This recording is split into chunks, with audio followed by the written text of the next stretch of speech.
The Mises Reader, unabridged, written by Ludwig von Mises, narrated by Millian Quinteros. Introduction. Knowledge of the principles of the free society is not something that everyone is born with, or something that we just catch like the common cold. The principles of liberty must be carefully passed on from one generation to the next, if they are to survive, let alone flourish. Each generation must learn anew from their predecessors the virtues of private property and the consequences of statism. It is even more crucial today in our contemporary intellectual environment to have something to offer besides empty platitudes about how we can all just get along. Today's citizen who is interested in things economic can do no better than to turn to Ludwig von Mises. In his life and work, Mises provides the intelligent person a vision for the importance of truth, economics, liberty, and scholarship that continually inspires to greatness. The reason Mises is so important can be understood by looking at our halls of learning. It is no secret that state-run elementary and secondary schools are failing their charges. Year after year, we hear the all-too-familiar reports telling us again and again how test scores are falling. Such dismal performance sows the seeds for a meager harvest reaped by these same students as they enter college. Fewer and fewer of them graduate high school with a basic knowledge about history, literature, science, and math.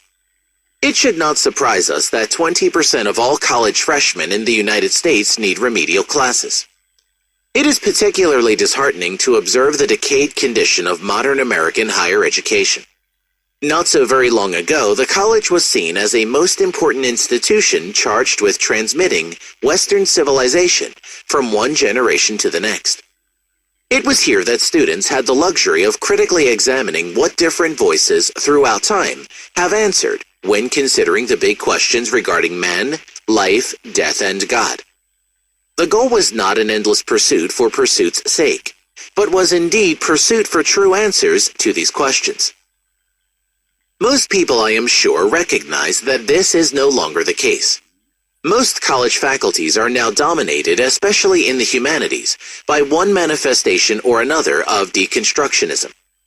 Everything is up for grabs, and at worst, the intellectual sees his chief end as the destruction of the foundations of Western civilization, so that we can all dance on its ruins. On the economic front, things are not much better. Several years ago, a college near mine was having a political debate of sorts, and evidently could not find anyone on their campus to defend the free market position. So they asked some of my students if they would participate. The report back from my students was by turns outrageous and depressing. From their opponents, there were numerous serious calls for stronger antitrust regulation, energy regulation, increased state funding of education, subsidization of business, increased welfare, socialized healthcare, state urban planning, increased environmental regulation, an $11 an hour living wage, regulations forcing insurance companies to cover abortions, and increased gun ownership restrictions. This is what happens when intellectuals, teachers, and college professors see themselves as destroyers instead of cultivators. If we want to preserve our noble cultural inheritance, we cannot think that it will happen automatically. It is always easier to destroy than to maintain and build up. If civilization is not to descend into barbarism, we must teach each generation the importance of truth, liberty, and private property. It is not called culture for nothing. We must cultivate civilization. A former colleague of mine reminds me from time to time that as professors, we are indeed the thin tweed line separating civilization from barbarism. Recently, however, the barbarians have been winning because the troops charged with manning the thin tweed line have been either absent without leave or actually fighting for the enemy. What makes the fight more difficult is that to preserve society, it is not merely enough to oppose destructive philosophies, although oppose them we must. We also must offer a positive and real alternative. As Mises warns us at the end of his book, The Anti-Capitalist Mentality, an anti-something movement displays a purely negative attitude. It has no chance whatever to succeed. Its passionate diatribes virtually advertise the program they attack. People must fight for something they want to achieve, not simply reject an evil, no matter how bad it may be. They must, without any reservations, endorse the program of the market economy.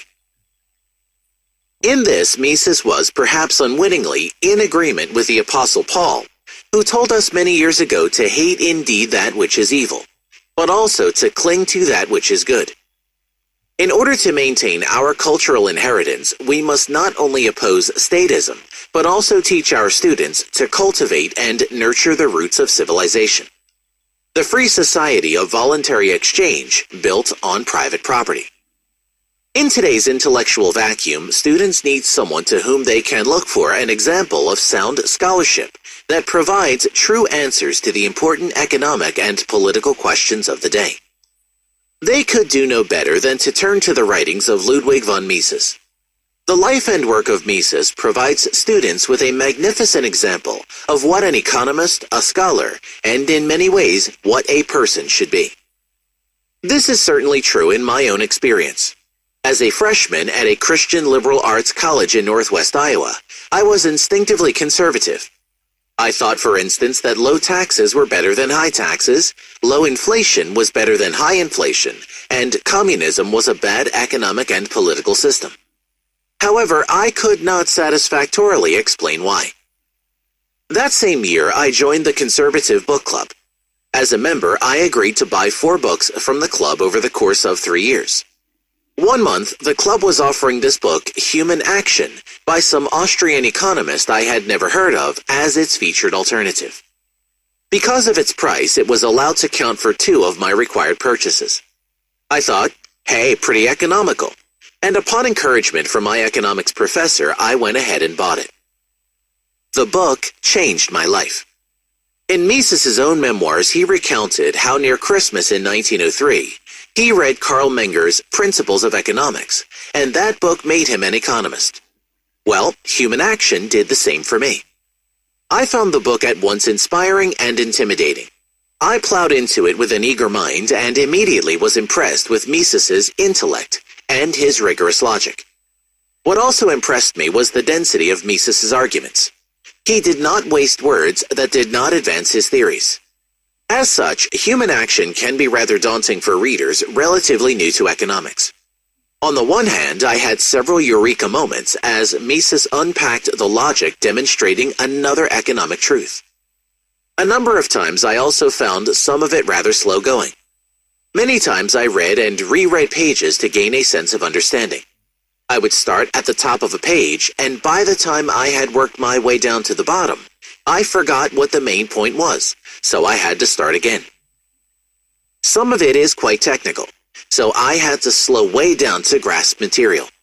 I would read passages, sections, and chapters, and need to set the book aside for a bit while I thought about, puzzled over, evaluated, and finally achieved understanding. It took me 5 years of off and on reading in the midst of my other studies, and then work to complete reading it the first time through. Now all of this work was definitely worth it. The benefit from reading and rereading Human Action is incalculable. Still, I began to look for a less taxing way of becoming acquainted with Mises's ideas. During my time in college, while I was still working through Human Action, I sought out other more accessible books by Mises. This was years before the advent of the internet and Mises.org. I had to turn to that ancient institution called the library, and I discovered that our college library had a collection of shorter essays by Mises, published by Libertarian Press, in a collection entitled Planning for Freedom and 16 other essays. This book proved to be a more accessible introduction to Mises's thought. I began reading it during my free time and did not stop until I had come to the end. Planning for Freedom turned out to be the first book by Mises that I read completely. As I read, I began to put together an economic and political philosophy that revolved around private property. It was the writings of Mises that provided me the intellectual foundation to evaluate and integrate what I was being taught in school. Looking back on those years, I have grown to appreciate the wisdom expressed in the sentiment by Mark Thornton that one of the best ways to become introduced to the work of Ludwig von Mises is through some of his shorter, more popular works. While sacrificing nothing in the way of sound economic theory, they are more accessible, and in any event are not as intimidating as Mises's 881-page magnum opus. In this anthology, I have sought to bring you the best of both worlds. An attempt has been made to acquaint the reader with the broad spectrum of Mises's ideas and analyses in a way that is more accessible and less daunting. The selections include, therefore, several shorter, more popular works side by side, with excerpts from longer, more scholarly and technically difficult works. A special feature of this collection is the inclusion of an appreciation of Eugen von Bombauwerk, available for the first time in English, translated from the French by Carl Friedrich Israel. It is my hope that this book will provide a user-friendly gateway into the brilliance of Mises, because we desperately need his wisdom as much now as in any other time in our history. The work of Ludwig von Mises is an important guide for thoughtful citizens because he strongly yet matter-of-factly sets forth economics as the pursuit of truth. Not the truth of the passing fancy, nor the so-called small t truth that is always in danger of being refuted by the latest bit of empirical data, but economic truth that will stand for all ages. Misesian economic theory is a triumphant response to the epistemological relativism of today because it is economics developed in light of reality. Upon reading the works of Mises, one is immediately set forth on the right road, because Mises begins where economics must begin: human action. All of his economic theorems and corollaries are deduced from the non-controversial axiom that people engage in purposeful behavior. This immediately sets his theories on intellectual bedrock. As I read the opening chapters of Human Action during my sophomore year, I had a sort of epiphany as all of the conclusions I had learned in my economics classes began to fall into logical place. The law of demand was not a merely plausible-sounding notion that is true only in an unrealizable ideal world. It was not the necessary implication of arbitrary assumptions that must be tested again and again. Mises showed that economics is logically whole, and that demand is rooted in the law of marginal utility, which itself is deduced from the premise that human beings act purposefully. Readers of Mises are not left walking on the shifting sand of empiricism, but on the solid ground of true axioms and sound logic. A former student of mine who received his JD at Harvard Law School had a similar reaction. He once told me that while he appreciated the insights that economics in general gives him in the field of law and economics, what sets Mises above all others in his mind is Mises's focus on individual human action. The modern focus on bell curves and treating people as rats in mazes, he said, makes it difficult to imagine the practical implication of economic theory relating to a contract case between Joe and Bob. Mises's framework starts with people like Joe and Bob. In arguing for economic truth, Mises explicitly rejects relativism. A much too large segment of our intellectual culture is under the spell of postmodernism. One root of such thinking is what Mises termed polylogism, the idea that different groups of people have different mental categories and systems of logic. Marxists, for instance, argue that there is an inseparable gulf between the proletariat mind and the bourgeois mind. Not that they have different opinions on things, but that they have entirely different laws of logic and ways of thinking. The same notions are found in feminist academic circles and in all brands of multiculturalism. These theories attempt to shield their subscribers from criticism made by those outside of their particular cults. Mises refutes such illogic by stressing that truth is truth no matter who says it. He writes, "A theory is either correct or incorrect, but a theory can never be valid for a bourgeois or an American if it is invalid for a proletarian or a Chinese." Mises's demolition of polylogism provides students a basis from which they can reply to the Marxist, feminist, and racist theories of criticism that have been running amok within the humanities for some time. The work of Mises is also important for today because Mises provides a clear understanding of why economics is important by asking the right and important questions and providing correct answers. His books and essays are not consumed with inquiries regarding what the stock market will do in the next 6 months, or will a federal funds rate of 0.25% achieve full employment, or should it be 0.5%? While Mises does help us speak to such questions, he focuses on the larger, more fundamental issues. A key theme that runs throughout the work of Mises, for instance, is the consideration of the survival of civilization. Mises warns that social progress is not automatic. In Human Action, he explains that our civilization was able to spring into existence because the peoples were dominated by ideas, which were the application of the teachings of economics to the problems of economic policy. It will and must perish if the nations continue to pursue the course which they entered upon under the spell of doctrines rejecting economic thinking. The work of Mises is important to the survival of civilization because it helps pass along knowledge to a new generation of students. And this knowledge helps answer one of the most pressing dilemmas of our human existence, a dilemma that has been with us since the beginning of time. How do we deal with the fundamental condition of scarcity? As we are reminded by that eminent modern philosopher and former student of the London School of Economics, Mick Jagger, you can't always get what you want. We are presented with the question, how do we go about our business in this world of scarcity without descending into a barbaric struggle for survival? Because of the relative material comfort we possess in the West, it is natural for this question to never have occurred to most people. The brilliance of Mises, however, lies in the fact that he invites us to ponder this very real question and then sets out the right answer. He explains that in order to escape starvation and a barbaric struggle for survival, it is crucial that we take advantage of social cooperation through the division of labor. Without the division of labor, everyone would have to produce all that he or she consumes. Each person would have to produce his own food, plus his own house, plus his own clothes, plus all the other goods that make his life better. Without the division of labor, no one would be able to specialize in that thing he does relatively better than everyone else. Our total wealth would be greatly reduced, and we would be left living largely from hand to mouth. By reading Mises, however, students clearly see that as the result of our ability to exchange goods with one another, we can specialize in producing only those things at which we are most efficient, and then trade the surplus we don't need for other things we want. As we specialize, our productivity goes up individually, and the total wealth of our community increases.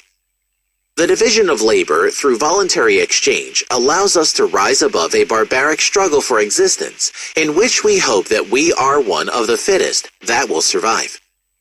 The division of labor allows us to build civilization. However, the expansion of the division of labor has challenges of its own, and it is here that Mises is really in his element. An economy that has taken advantage of an extensive division of labor is very complex and yet decentralized. Such an economy features a multitude of different markets in which the participants must coordinate their activities if we want to avoid recessions and depressions. The biggest problem for this decentralized economy to work is that all of the various producers have to know what to produce, how much to produce, and how to produce it. This can only be done if some method of calculation exists. No other economist of his day stressed this point more than Mises. Indeed, in the 1920s, Mises demonstrated that the lack of economic calculation is the Achilles heel of socialism. Alternatives must be compared to one another if producers are to know how best to fulfill the desires of consumers for goods and services. Even if they know what consumers want, they must be able to compare alternative ways to produce it. Should we build this house with wooden studs or metal? Blown or rolled insulation? Air or coil heating? This can be known only if there is a common denominator we can use to assess the relative value of each alternative. We cannot simply use physical units of goods for the comparison. Saying that 10 2x4s are worth less than 50 nails because 10 is less than 50 is like saying I'm taller than you because I'm 5'8" and you are 98.6 degrees Fahrenheit. Mises recognizes that what makes such comparisons even harder is that we all value goods subjectively, according to our personal preferences. We cannot therefore measure value because there are no objective units of value measurement. Again, it was Mises who demonstrated that voluntary exchange in a monetary economy opens the door to a solution. In a monetary economy, every good is exchanged against money, so every price is expressed in terms of the monetary unit, in our case, dollars and cents. Even though value is subjective, in a free market, people manifest their values by voluntarily deciding what they will pay for particular products and services. These objective prices, therefore, are reflections of subjective values. Entrepreneurs are able to use these objective prices to calculate expected profit and loss and act accordingly. In a free market, Mises shows, entrepreneurs are able to plan for the future, and consumers will receive what they most want. Socialism, on the other hand, is doomed because there is no way for the central planner to efficiently allocate factors of production, because there is no way to calculate profit and loss. In a completely socialistic economy, all of the means of production are owned by the state. There is, therefore, no actual exchange of goods, and hence no actual prices that reflect the actual subjective values of human beings. Producers, then, have no way to calculate whether their actions are productive or wasteful from the point of view of society. What is called a planned economy is, instead, as Mises so eloquently put it, groping about in the dark. I once had a student from China who cited Human Action as the book that finally turned him away from socialism. He had read all of Human Action, praising it for its readability. He told me that reading Human Action helped him realize that communism was an impossible utopia. Mises' explanation of the devastating economic consequences of war also attracted this student to read further works by Mises. The moral of the story is that voluntary exchange in a monetary economy allows us to have the civilization we enjoy. In order to engage in voluntary exchange using money, however, Mises stresses that it is necessary for people to own private property. You cannot exchange what you do not own. If there is no ownership of private property, there is no actual exchange. If there is no exchange, there is no division of labor, and there is no money, so there are neither money prices nor economic calculation. We would be left with chaos, not civilization. For civilization to survive, consequently, Mises teaches us that society must be a private property order. If people are able to own and trade their property as they see fit, wealth increases and civilization prospers. The insights of Mises do not stop with his critique of socialism, however. From his 1929 collection of essays, A Critique of Interventionism, through the rest of his career, he continually explained to whomever would listen that even if the state does not fully socialize the economy, but intervenes only here and there, this too hinders the working of the price system. To the extent that the state intervenes and curbs the free actions of individuals through price controls, monetary inflation, product restrictions, taxation, and subsidization, to that extent will prices for goods not accurately reflect the values of the people in that society. Such intervention will make it that much harder for entrepreneurs to do their job, and one should expect to see shortages in some industries and surpluses in another. You can see then that Mises builds his economic theory into a massive, logically integrated edifice of truth. More than any other economist of his day, Mises demonstrates that laws of economics are indeed laws every bit as universal and irrevocable as the laws of chemistry and physics, and we violate them at our peril. It is this fact that enables the study of economics to be a noble endeavor for everyone. In Human Action, Mises comments on the role of the economist by likening him to a chemist warning people against poisoning themselves. He writes, A man who chooses between drinking a glass of milk and a glass of a solution of potassium cyanide does not choose between two beverages. He chooses between life and death. A society that chooses between capitalism and socialism does not choose between two social systems. It chooses between social cooperation and the disintegration of society. Socialism is not an alternative to capitalism. It is an alternative to any system under which men can live as human beings. To stress this point is the task of economics, as it is the task of biology and chemistry to teach that potassium cyanide is not a nutrient but a deadly poison. Indeed, one of the most important benefits received from reading Mises is the ability to critically evaluate public policy.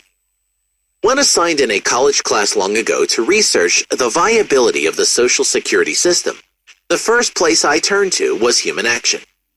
The passage I read then I have never forgotten. It is a passage that is as timely as today's headlines. Mises writes, "One may try to justify Social Security by declaring that the wage earners lack the insight and the moral strength to provide spontaneously for their own future. But then it is not easy to silence the voices of those who ask whether it is not paradoxical to entrust the nation's welfare to the decisions of voters, whom the law itself considers incapable of managing their own affairs." This is dynamite for the intelligent person who wants to truly understand the nature of hydra-headed interventionism that pushes a myriad of statist policies, including inflationism, the welfare warfare state, Keynesian fiscal management, socialized medicine, and countless business regulations that serve only to hamper mutually beneficial exchange. Today, people are increasingly urged to support this or that political program advertised as solving a vexing social problem, with no understanding of economics, and hence no frame of reference from which to evaluate different policies.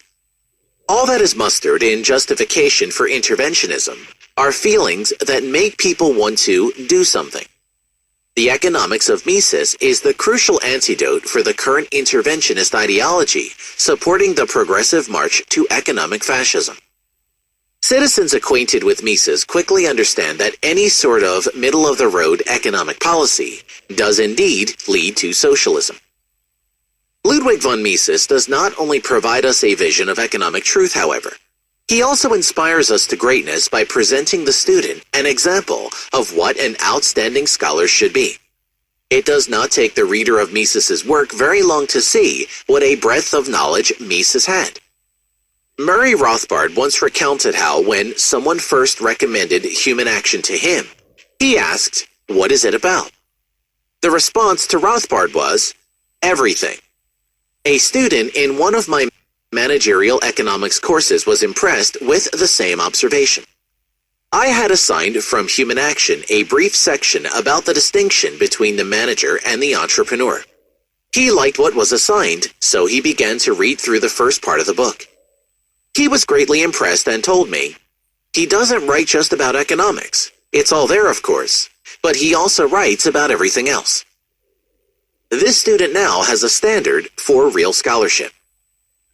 Throughout Mises's works are insightful discussions about history, philosophy, political science, sociology, and even aesthetics. He makes not only references to, but thoughtful comments on the likes of Aristotle, Bentham, Bismarck, Comte, Locke, Kant, Marx, Mill, Napoleon, Tacitus, St. Francis of Assisi, and Spinoza.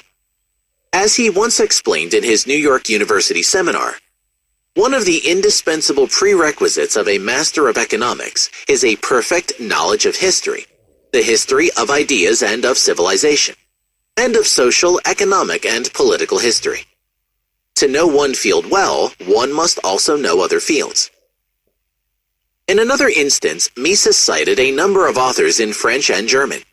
One student spoke up asking, "Why are you giving these citations, Professor? I can't read French and German." Mises replied simply, "Learn it. You are engaged in scholarly activities."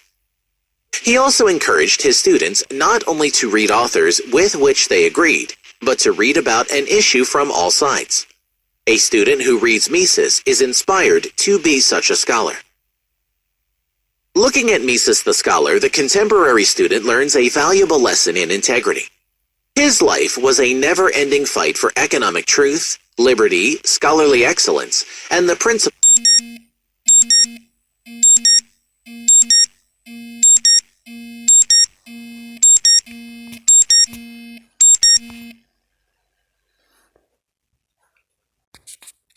of the free market. As he notes in his autobiography, at a particularly depressing time in his life, when it appeared that he had become merely an historian of decline, he remembered his personal motto adopted from a line out of Virgil: "Do not give in to the evil, but proceed ever the more against it." Throughout his life, he did just that. His research and logical analysis convinced him of the negative consequences of socialism and interventionism. He never wavered from those convictions, and his steadfastness cost him plenty.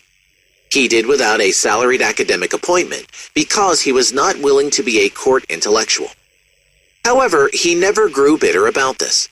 In his autobiography, he writes, "I was sometimes accused of representing my viewpoint in a manner too abrupt and intransigent. It was also claimed that I could have accomplished more had I displayed a greater willingness to compromise. When I look back at my work, my only regret is my willingness to compromise and not my intransigence." The reason for his uncompromising attitude is that he took his work as a scholar seriously. Mises thought, "In science, compromise is a betrayal of truth." Would that more contemporary economist have the same convictions? Ludwig von Mises truly was an intellectual giant among men, and as Murray Rothbard saw, his thought and causal realistic framework is the best alternative to the economic paradigm of our age. In the contemporary fog of the modern academy, Mises serves as a lighthouse, warning unsuspecting students of the perils of bad economics and statist economic policies, while illuminating students to the principles of the free society. The book in your hands is intended to give a taste of the many facets of Mises's thought in a way that accessibly communicates most of his key contributions to the social sciences. It therefore includes excerpts from his larger and more technically demanding works, side by side with shorter, more introductory articles and lectures. The finished product is sort of an intelligent person's guide to the work of Ludwig von Mises. It is especially suitable for those with an interest in Mises, but find jumping right into human action, socialism, or the theory of money and credit rather daunting. The hope is to give the reader a survey of Mises's insights in a format that nourishes his intellectual soul, while also whetting the appetite for his larger corpus of work. Those ready to dive into deeper Misesian waters are encouraged to pick up the Mises Reader Unabridged, which contains all of the material in the Mises Reader, plus over 178 pages of additional material, primarily from his more scholarly works. It is hoped that together these two volumes will foster a rising generation of citizens more thoroughly acquainted with sound economics and the principles of the free society.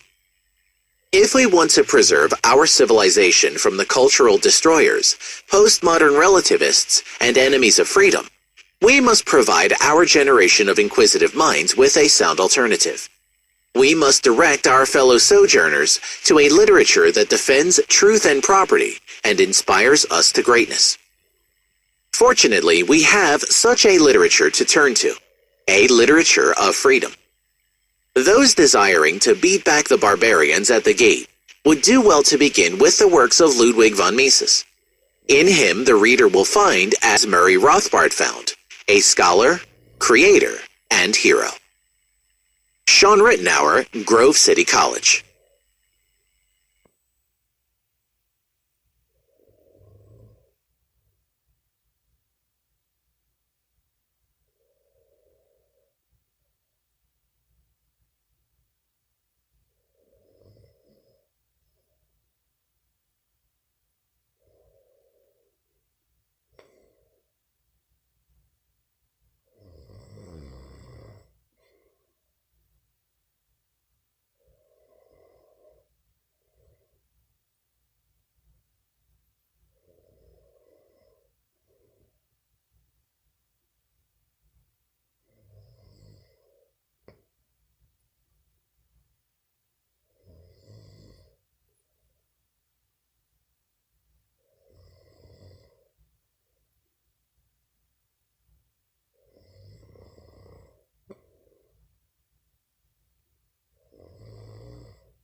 Chapter 1, Human Action.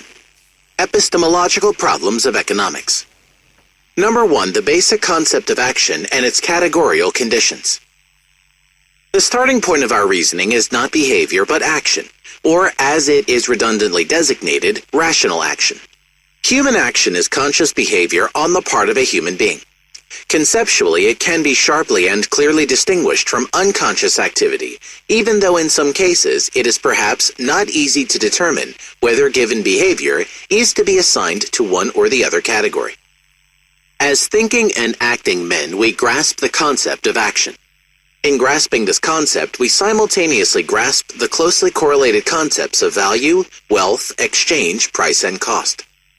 They are all necessarily implied in the concept of action, and together with them the concepts of valuing, scale of value and importance, scarcity and abundance, advantage and disadvantage, success, profit, and loss.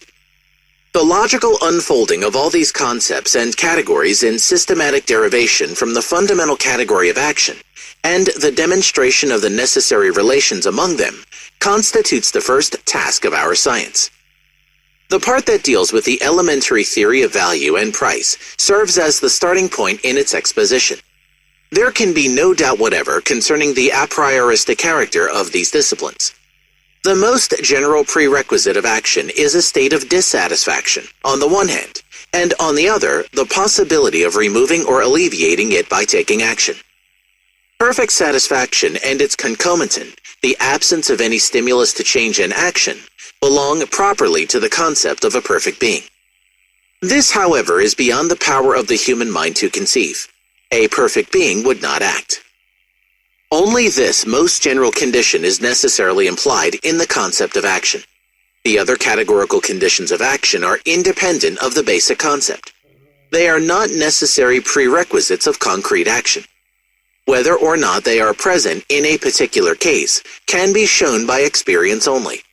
But where they are present, the action necessarily falls under definite laws that flow from the categorical determinacy of these further conditions.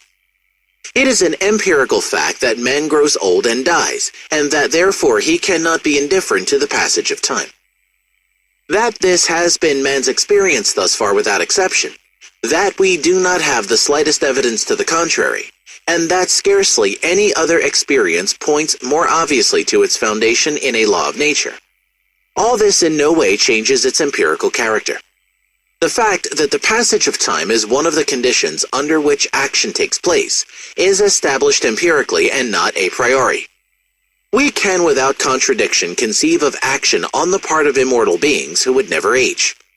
But insofar as we take into consideration the action of men who are not indifferent to the passage of time, and who therefore economize time because it is important to them, whether they attain a desired end sooner or later, we must attribute to their action everything that necessarily flows from the categorical nature of time.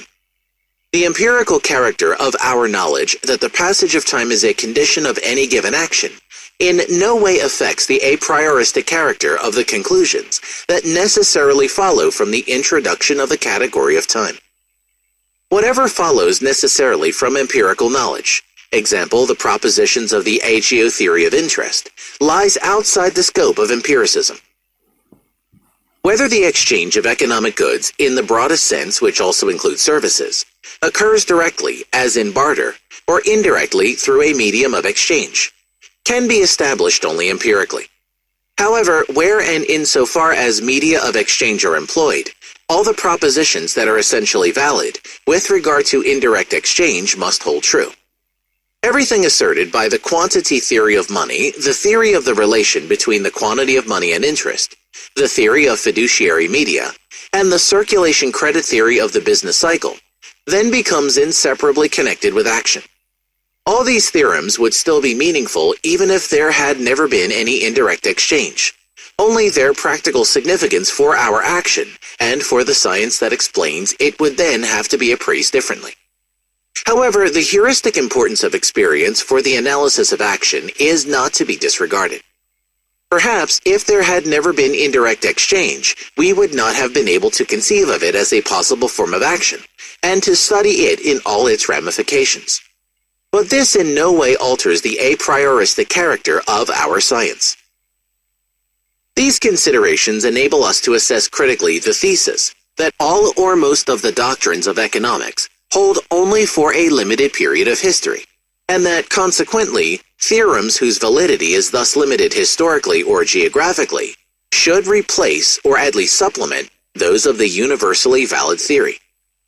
All the propositions established by the universally valid theory hold to the extent that the conditions that they presuppose and precisely delimit are given. Where these conditions are present, the propositions hold without exception. This means that these propositions concern action as such. That is, that they presuppose only the existence of a state of dissatisfaction, on the one hand, and the recognized possibility, on the other, of relieving this dissatisfaction by conscious behavior, and that, therefore, the elementary laws of value are valid without exception for all human action. When an isolated person acts, his action occurs in accordance with the laws of value. Where, in addition, goods of higher order are introduced into action, all the laws of the theory of imputation are valid. Where indirect exchange takes place, all the laws of monetary theory are valid. Where fiduciary media are created, all the laws of the theory of fiduciary media, the theory of credit, are valid. There would be no point in expressing this fact by saying that the doctrines of the theory of money are true only in those periods of history in which indirect exchange takes place. Number 4, the distinction between means and ends, the irrational.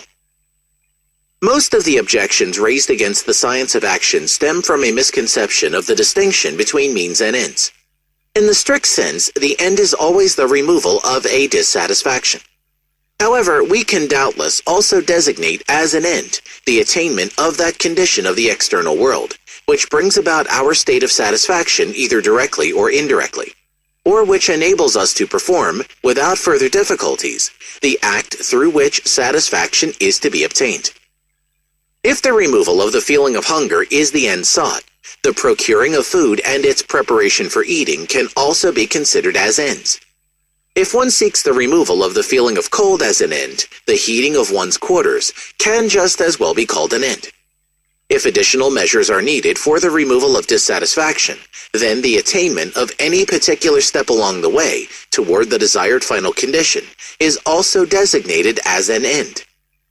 In this sense, the acquisition of money in the market economy and, proximately, the division of labor are designated as ends of action.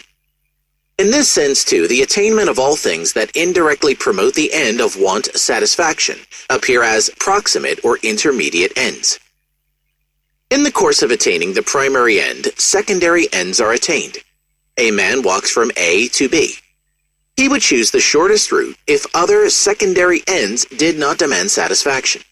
He makes a detour if he can walk in the shade a little longer, if he can include in his walk another place, C, which he wants to look for, if by doing so he can avoid dangers that may be lying in wait for him on the shortest route, or if he just happens to like the longer route.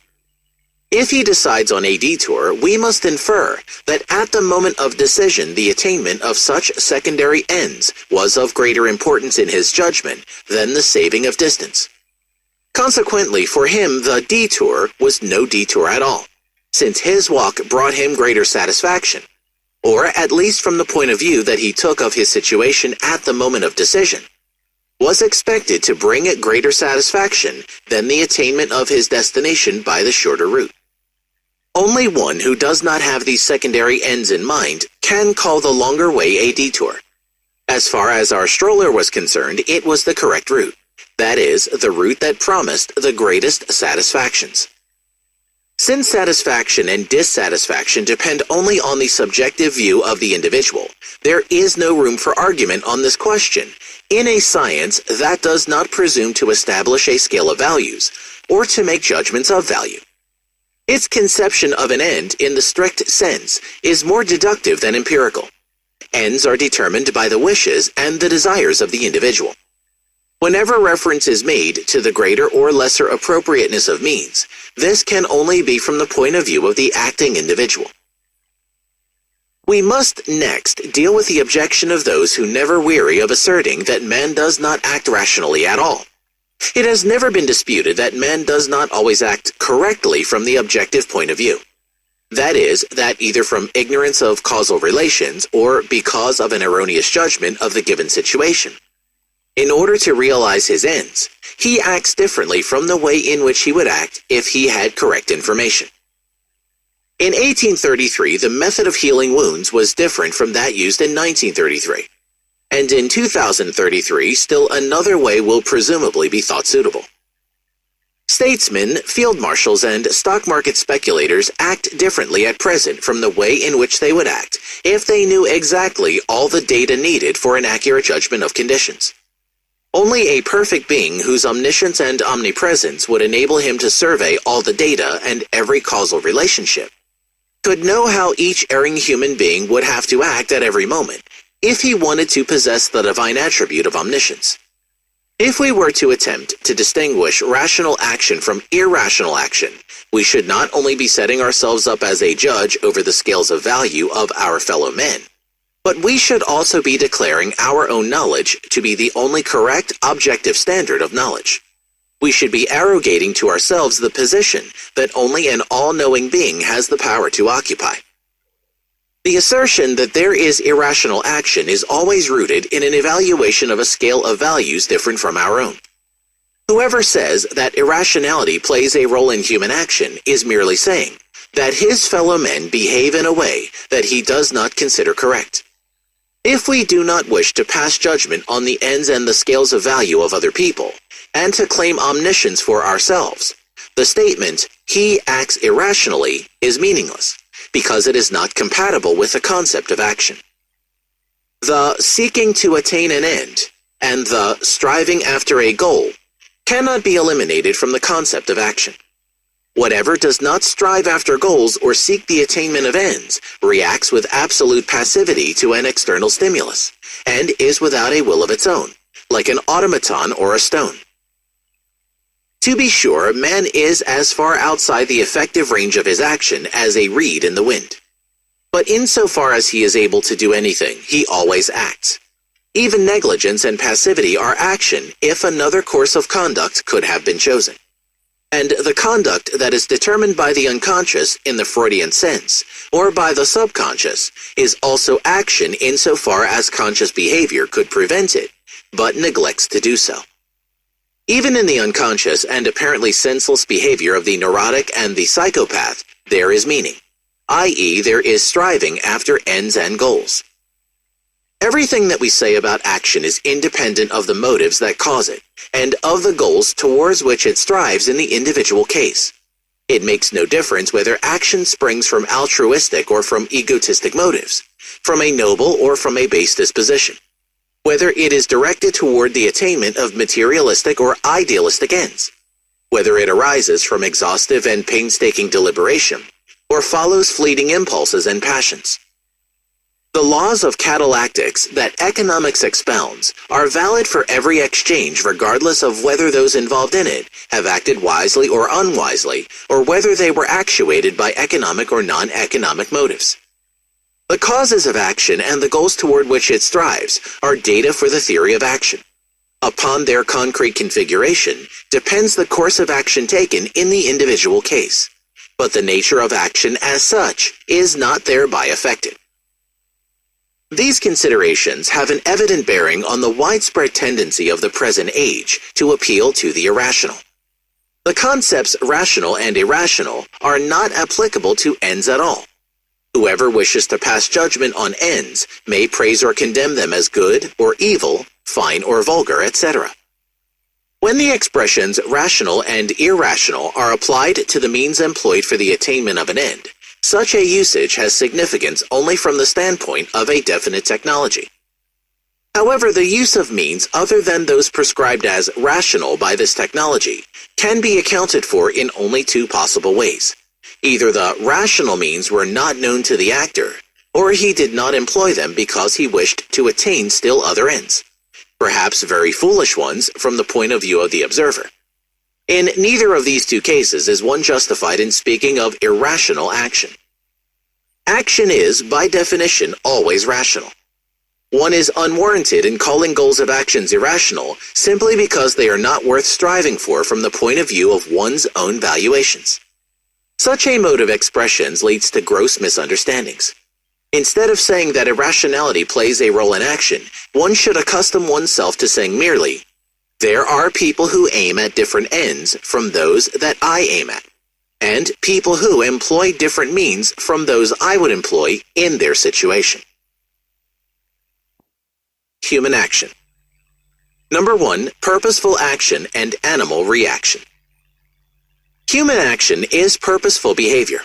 Or we may say, action is will put into operation and transformed into an agency, is aiming at ends and goals, is the ego's meaningful response to stimuli and to the conditions of its environment, is a person's conscious adjustment to the state of the universe that determines his life. Such paraphrases may clarify the definition given and prevent possible misinterpretations. But the definition itself is adequate and does not need complement or commentary. Conscious or purposeful behavior is in sharp contrast to unconscious behavior, i.e. the reflexes and the involuntary responses of the body cells and nerves to stimuli. People are sometimes prepared to believe that the boundaries between conscious behavior and the involuntary reaction of the forces operating within man's body are more or less indefinite.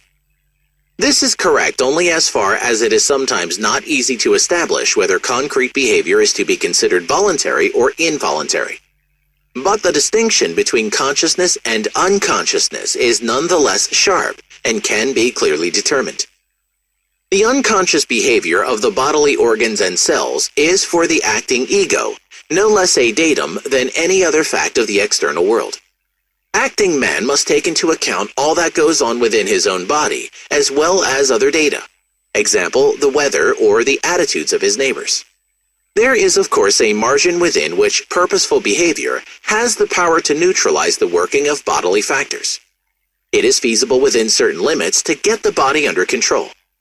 Man can sometimes succeed through the power of his will in overcoming sickness, in compensating for the innate or acquired insufficiency of his physical constitution, or in suppressing reflexes. As far as this is possible, the field of purposeful action is extended. If a man abstains from controlling the involuntary reaction of cells and nerve centers, although he would be in a position to do so, his behavior is from our point of view purposeful. The field of our science is human action, not the psychological events which result in an action. It is precisely this which distinguishes the general theory of human action, praxeology, from psychology. The theme of psychology is the internal events that result or can result in a definite action. The theme of praxeology is action as such. This also settles the relation of praxeology to the psychoanalytical concept of the subconscious. Psychoanalysis, too, is psychology and does not investigate action, but the forces and factors that impel a man toward a definite action. The psychoanalytical subconscious is a psychological and not a praxeological category.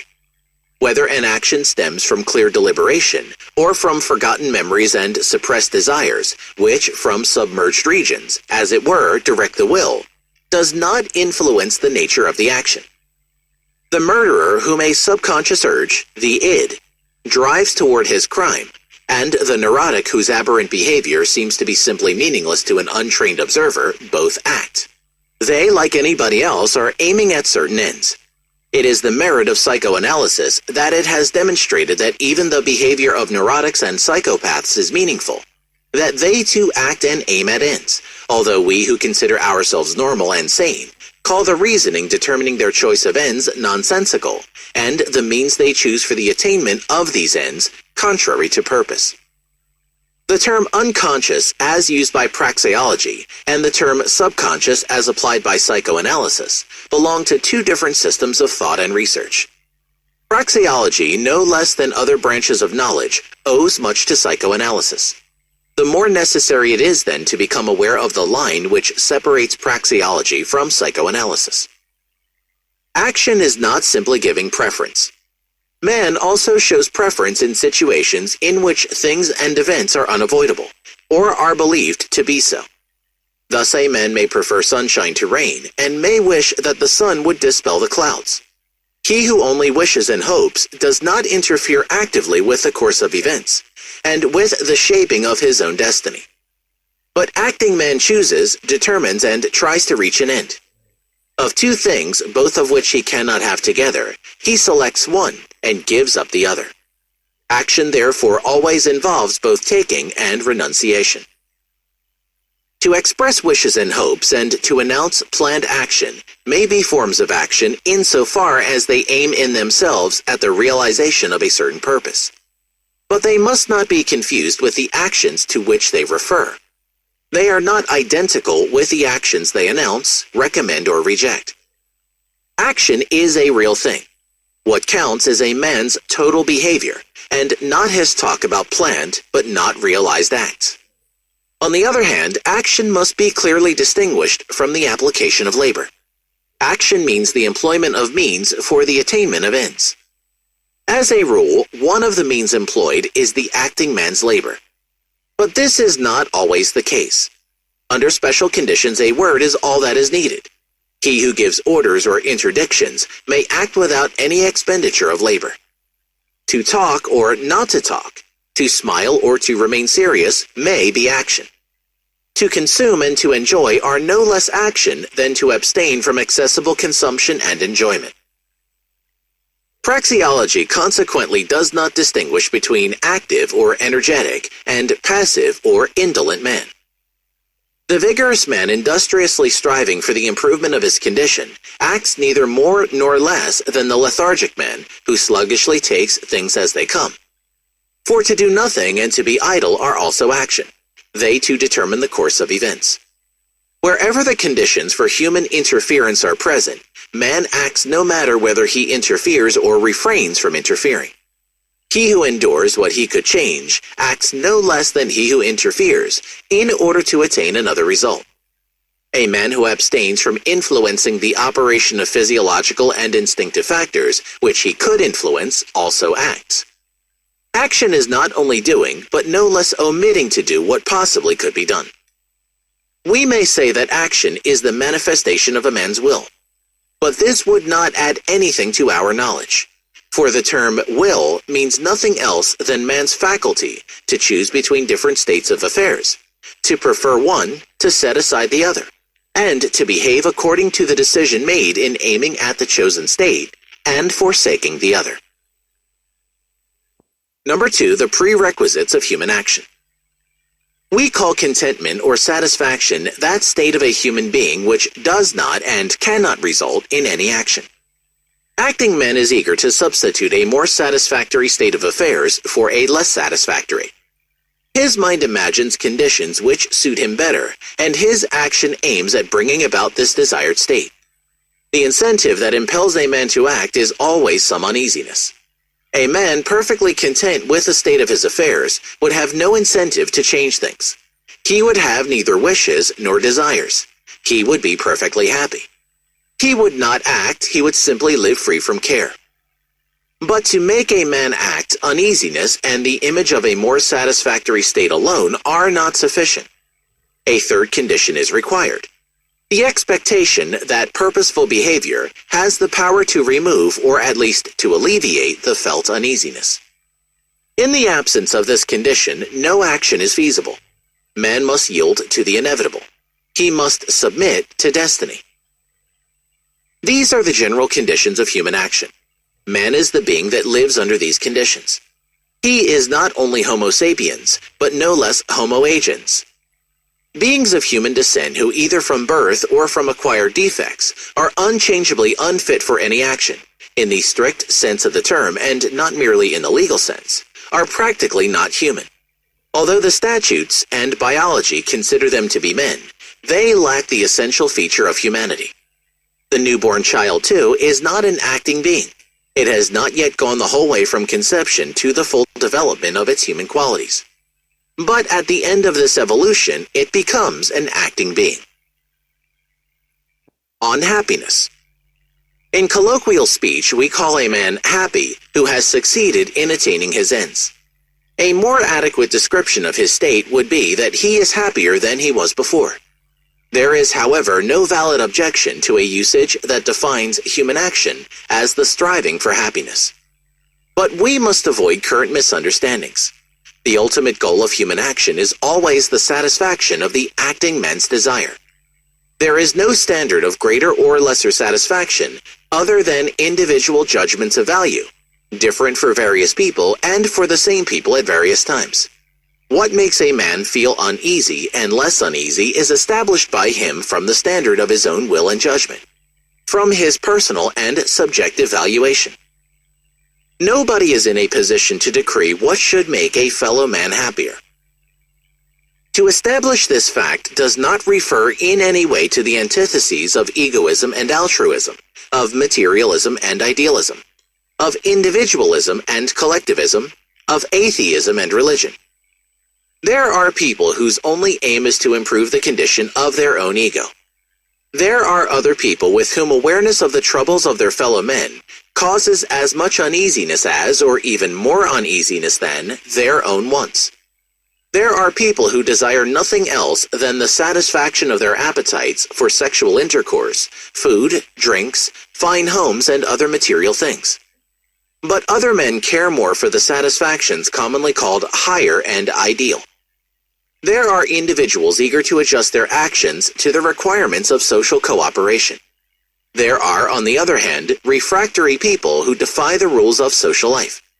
There are people for whom the ultimate goal of the earthly pilgrimage is the preparation for a life of bliss. There are other people who do not believe in the teachings of any religion and do not allow their actions to be influenced by them. Praxeology is indifferent to the ultimate goals of actions. Its findings are valid for all kinds of action irrespective of the ends aimed at. It is a science of means, not of ends. It applies the term happiness in a purely formal sense. In the praxeological terminology, the proposition, man's unique aim is to attain happiness. It's tautological. It does not imply any statement about the state of affairs from which man expects happiness. The idea that the incentive of human activity is always some uneasiness, and its aim always to remove such uneasiness as far as possible, that is, to make the acting man feel happier, is the essence of the teachings of eudaimonism and hedonism. Epicurean is that state of perfect happiness and contentment, at which all human activity aims without ever wholly attaining it. In the face of the grandeur of this cognition, it is of little avail only that many representatives of this philosophy fail to recognize the purely formal character of the notions pain and pleasure, and gave them a material and carnal meaning. The theological, mystical, and other schools of heteronomous ethic did not shake the core of Epicureanism, because they could not raise any other objection than its neglect of the higher and nobler pleasures. It is true that the writings of many earlier champions of eudaimonism, hedonism, and utilitarianism are in some points open to misinterpretation. But the language of modern philosophers, and still more that of the modern economists, is so precise and straightforward that no misinterpretation can possibly occur. On instincts and impulses. One does not further the comprehension of the fundamental problem of human action by the methods of instinct sociology. This school classifies the various concrete goals of human action and assigns to each class a special instinct as its motive. Man appears as a being driven by various innate instincts and dispositions. It is assumed that this explanation demolishes once for all the odious teachings of economics and utilitarian ethics. However, Feuerbach has already justly observed that every instinct is an instinct to happiness. The method of instinct psychology and instinct sociology consists in an arbitrary classification of the immediate goals of action and in a hypostasis of each. Whereas praxeology says that the goal of an action is to remove a certain uneasiness, instinct psychology says it is the satisfaction of an instinctive urge. Many champions of the instinct school are convinced that they have proved that action is not determined by reason, but stems from the profound depths of innate forces, impulses, instincts, and dispositions which are not open to any rational elucidation. They are certain they have succeeded in exposing the shallowness of rationalism and disparage economics as a tissue of false conclusions drawn from false psychological assumptions. Yet rationalism, praxeology, and economics do not deal with the ultimate springs and goals of action, but with the means applied for the attainment of an end sought. However unfathomable the depths may be from which an impulse or instinct emerges, the means which man chooses for its satisfaction are determined by a rational consideration of expense and success. He who acts under an emotional impulse also acts. What distinguishes an emotional action from other actions is the valuation of input and output. Emotions disarrange valuations. Inflamed with passion, man sees the goal as more desirable, and the price he has to pay for it as less burdensome than he would in cool deliberation. Men have never doubted that, even in the state of emotion, means and ends are pondered, and that it is possible to influence the outcome of this deliberation by rendering more costly the yielding to the passionate impulse. To punish criminal offenses committed in a state of emotional excitement or intoxication more mildly than other offenses is tantamount to encouraging such excesses. The threat of severe retaliation does not fail to deter even people driven by seemingly irresistible passion. We interpret animal behavior on the assumption that the animal yields to the impulse which prevails at the moment. As we observe that the animal feeds, cohabits, and attacks other animals or men, we speak of its instincts of nourishment, of reproduction, and of aggression. We assume that such instincts are innate and peremptorily ask for satisfaction. But it is different with man. Man is not a being who cannot help yielding to the impulse that most urgently asks for satisfaction. Man is a being capable of subduing his instincts, emotions, and impulses. He can rationalize his behavior. He renounces the satisfaction of a burning impulse in order to satisfy other desires. He is not a puppet of his appetites. A man does not ravish every female that stirs his senses. He does not devour every piece of food that entices him. He does not knock down every fellow he would like to kill. He arranges his wishes and desires into a scale. He chooses. In short, he acts. What distinguishes man from beasts is precisely that he adjusts his behavior deliberatively. Man is the being that has inhibitions, that can master his impulses and desires, that has the power to suppress instinctive desires and impulses. It may happen that an impulse emerges with such vehemence that no disadvantage which its satisfaction may cause appears great enough to prevent the individual from satisfying it. In this case, too, there is choosing. Man decides in favor of yielding to the desire concerned.